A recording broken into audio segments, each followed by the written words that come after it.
Salut la team, bienvenue dans cette nouvelle vidéo. Dans la vidéo d'aujourd'hui, on va parler de Squid Game.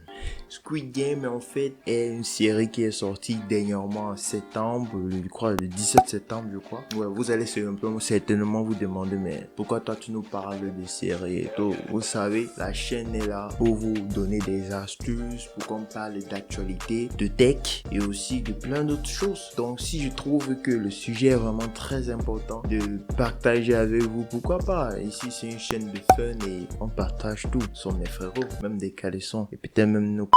Non, je blague, bref. Pourquoi je vous parle de la série aujourd'hui, c'est parce qu'en fait la série a attiré mon attention sur plusieurs plans, surtout l'astuce et l'ingéniosité du créateur de cette série là m'a vraiment bluffé. Donc je vais partager avec vous les différentes astuces et d'après moi qui m'a vraiment plu, et vous allez voir, je sais pas quel sera aussi votre point de vue. Alors vous allez me dire en commentaire si vous aussi vous avez fait les mêmes remarques que moi, et si vous aussi vous kiffez, mettez en commentaire, commentez quel est votre meilleur personnage dans la série. On va parler en fait de certains points dans la série qui allaient être très banal. Donc une petite anecdote qui me concerne en fait, depuis que la série est sortie, j'ai vu sur les réseaux sociaux en fait des messages au Squid Game, le nouveau Casa de Papel. Mais je crois que la première impression que j'ai vue quand j'ai vu en fait l'affiche de la série, c'était ils ont copié Casa de Papel. Donc je me disais que ces gens ils ont copié Casa de Papel, ça sera du n'importe quoi. Mais quelques jours après, je vois que l'engouement autour de la série était vraiment très fou. De jour en jour, on faisait qu'en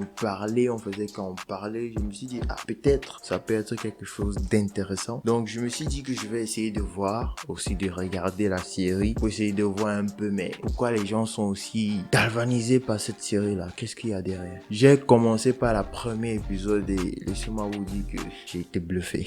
J'ai vraiment été bluffé par déjà la première épisode. J'étais déjà scotché quoi, donc je pouvais plus m'en passer, je devais que regarder.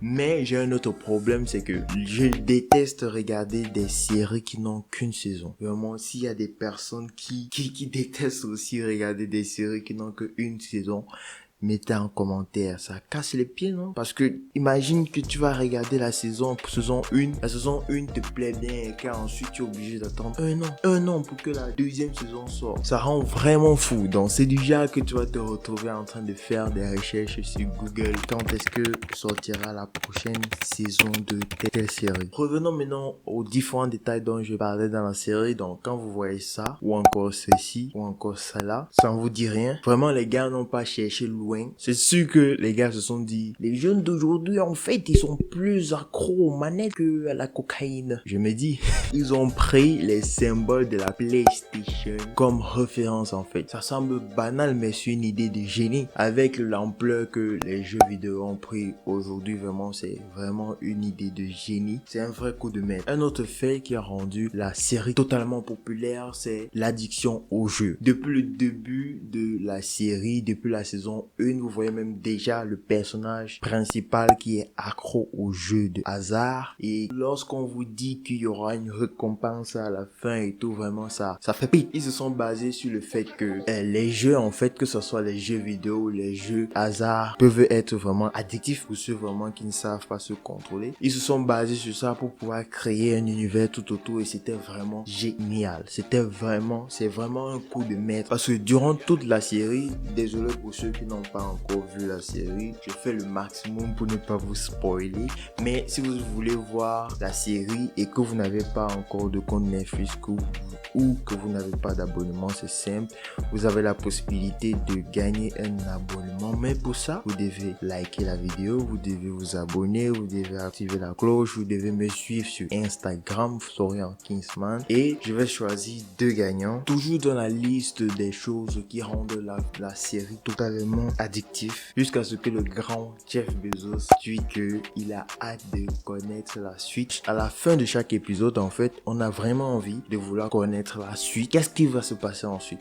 Parce que dans chaque épisode, en fait, les participants jouent à un jeu différent. Et à chaque fois, on veut connaître non seulement quel sera le prochain jeu, mais on veut aussi connaître qui sera le gagnant final. Et encore, le créateur de la série va toucher vraiment au plus profond de nos émotions en faisant les participants jouer à des jeux d'enfance. Mais les règles sont plus dures pour ceux qui perdent. Donc bref, pour ceux qui n'ont pas encore vu la vidéo, je vais pas vous spoiler. Donc je trouve que c'est vraiment un chef-d'œuvre que le créateur de la série a fait en fait en incluant des jeux d'enfance dans la série quoi. Sans parler encore des acteurs qui jouent très bien le rôle, sans parler du numéro 67 qui elle a gagné 17 millions d'abonnés en quelques jours sur Instagram. Vous imaginez ce que ça représente. Et aussi du numéro 101 qui est considéré comme le méchant, ou le numéro 1 qui est très suspect, et le numéro 456 qui est évidemment le personnage principal de la série. En termes de chiffres, et parce que c'est vraiment les chiffres qui m'intéressent et c'est même pour ça que j'ai voulu faire cette vidéo, c'est que